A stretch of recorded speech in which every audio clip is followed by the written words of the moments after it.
Kung natutulog ka ng mas mababa sa 8 oras bawat araw, dapat mong kainin ang 2 piraso ng cake na ito. Kung madalas kang natutulog ng mas mababa sa 6 na oras, maaari mo itong kainin ng direkta bilang isang merienda. Ito ay isang masustansyang pagkain na angkop para sa mga nasa katanghaliang gulang.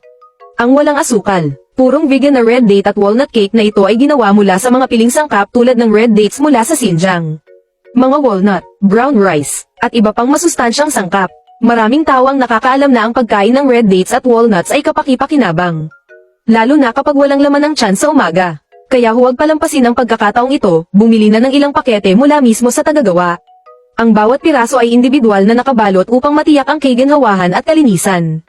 Ginawa ito ng mga bihasang artisano nang walang anumang additives. Kaya't ito ay isang perpektong pagpipilian para sa pagpapanatili ng stable na blood sugar, pagpapabuti ng panunaw, at pagsuporta sa kalusugan ng puso. Kapag kinain, ito ay malambot, malasa, at may natatanging tamis ng red dates. Para sa mga nasa katanghaliang gulang, lalo na sa mga mahilig sa malusog na pagkain, mainam na mag-imbak ng marami upang may makain araw-araw.